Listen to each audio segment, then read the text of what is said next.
Okay, I'm trying 2 notches right, 2 notches up and 2 notches down in darkness, and that looks perfect in the screen monitor. So I was doing it with the green and yellow in the distance there. So just a quick pan there, quick pan and pause, and we'll see how we go. And now it's saying 21 minutes, so I don't know.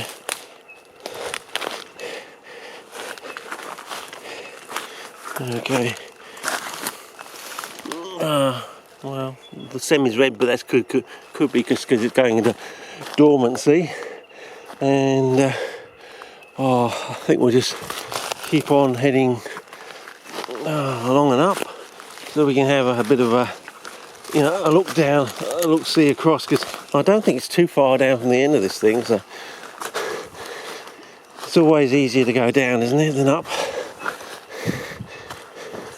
So we can still see the swamp there, so we're heading towards 3/4 of the way along. As you can see, the moss is definitely going greener. Browner. So going into dormancy, going browner. Greener, jeez. Not thinking straight. I totally sucked down that can of Coke, so just inhaled it basically. So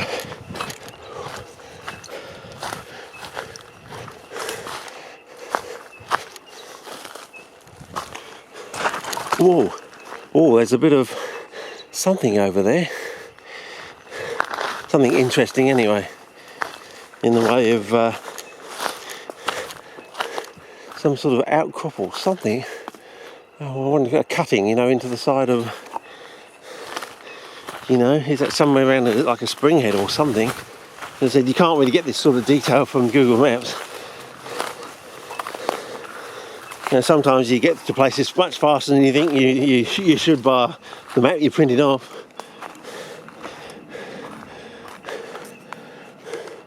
And I think we must be getting somewhere near the end of the track, so we're getting there fairly shortly, I think. I mean, for all I know, there could be a path. I'm totally missing a path or something that's been put there, and it's been there for quite a while. I don't know. Well, I think I can see a bit of coral fern down there, so yeah, but whether that's just the creek line, you know what I mean? Not the actual thing we want to look that's on halfway up the hill sort of thing. Because I thought it'd be you can see the way the sunlight comes in here. Where is the sun today? At the moment, in the mid-afternoon it's coming that way, so in the morning it's coming this way. So it'd be right on the plants if they were growing there, so they get a good feed, a good dose of sunlight right through, and they could set really deep, fat roots that way, I would have thought. And is this a one of these black stemmed oryx sort of thing, but it's not growing in that luscious area that it would normally. And I think the scenery is starting to change somewhat. Yeah, something down there. There's some sort of little meandering over there, so if we can sort of work out where we are, we might be able to work back from it, sort of thing.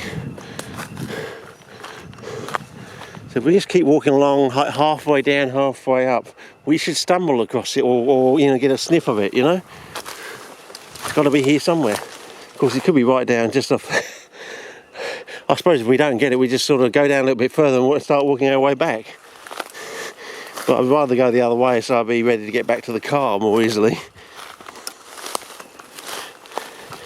Because I'm only down, like it says 17 minutes here, so I think this setting actually burns up the smeg, so I may have to go back to the jelly bean mode, even though you probably don't want me to.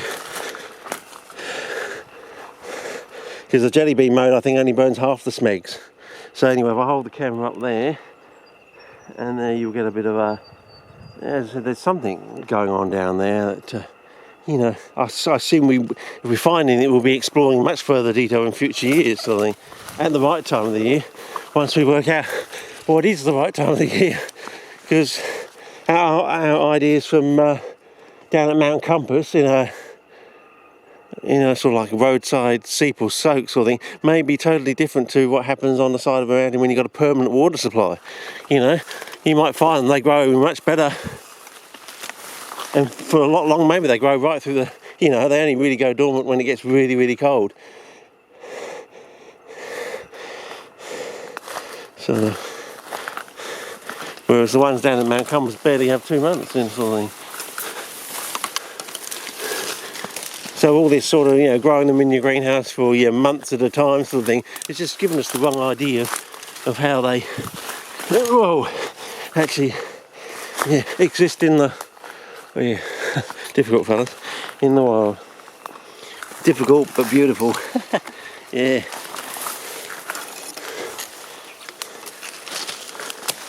And flowers as well, of others. Oh.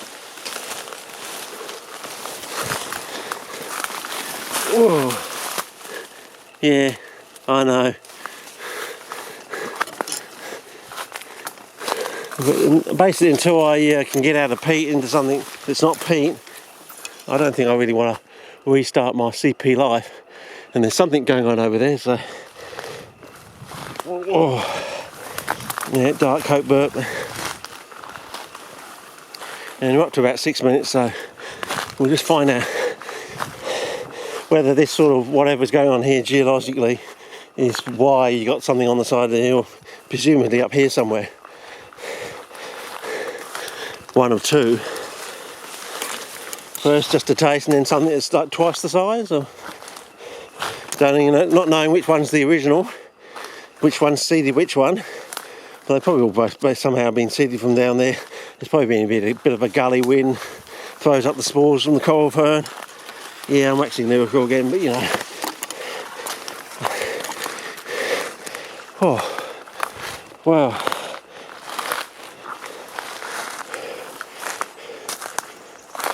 It's almost getting like that dub gold thing we were doing last year. Oh, kangaroo. Gideon says, oh, well, he was bored with kangaroos, but now maybe he's feeling a little bit nostalgic now. He's up there in Scotland, and he says, oh, I really miss those kangaroos. I definitely don't have those. Ah, here we go, here it is. So if this is in a little, well, I'm assuming this is it, and it's not just like a bend in the creek line. Well, it can't be a bend.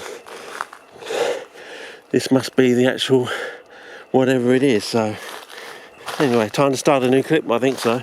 We're at 8 minutes, so yeah.